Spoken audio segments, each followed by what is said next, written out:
ಬೆಳಗಿನ ಸೂರ್ಯನ ಮೃದುವಾದ ಬೆಳಕು, ಹಸಿರು ಹೊಲಗಳು, ಮಣ್ಣಿನ ಮನಿಗಳು, ದೂರದಲ್ಲಿ ಹಕ್ಕಿಗಳ ಕೂಗು. ಒಬ್ಬ ಸರಳ ಉಡುಪಿನ ರೈತ ತನ್ನ ಮನೆಯ ಮುಂದೆ ನಿಂತಿದ್ದಾನೆ. ಪಕ್ಕದಲ್ಲಿ ಬೂದು ಬಣ್ಣದ ಬಲಿಷ್ಠ ದೇಹದ ಕತ್ತೆ ಶಾಂತವಾಗಿ ನಿಂತಿದೆ.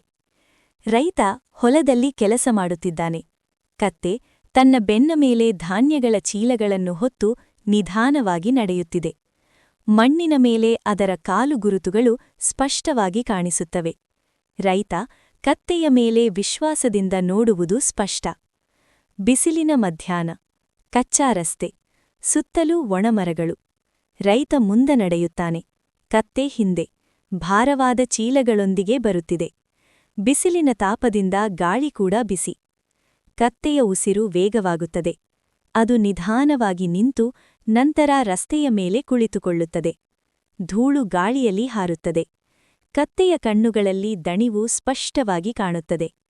ರೈತ ಮುಖದಲ್ಲಿ ಕೋಪ. ಅವನು ಕೈ ಎತ್ತಿ ಕೂಗುತ್ತಾನೆ, ಏಳು, ನಮಗೆ ತಡವಾಗುತ್ತಿದೆ. ಆದರೆ ಕತ್ತೆ ಅಚಲವಾಗಿ ಕುಳಿತೇ ಇರುತ್ತದೆ.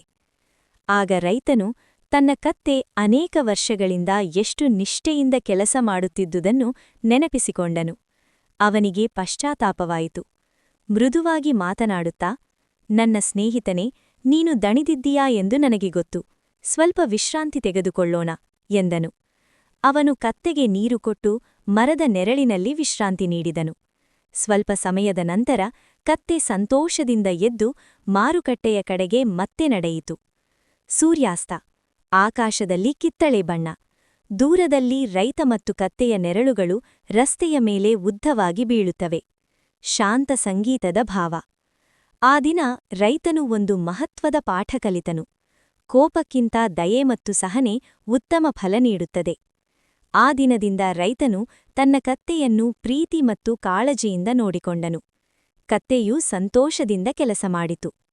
ನೀತಿ: ಕೋಪಕ್ಕಿಂತ ದಯೆ ಮತ್ತು ಸಹನೆ ಯಾವಾಗಲೂ ಉತ್ತಮ ಫಲ ನೀಡುತ್ತದೆ.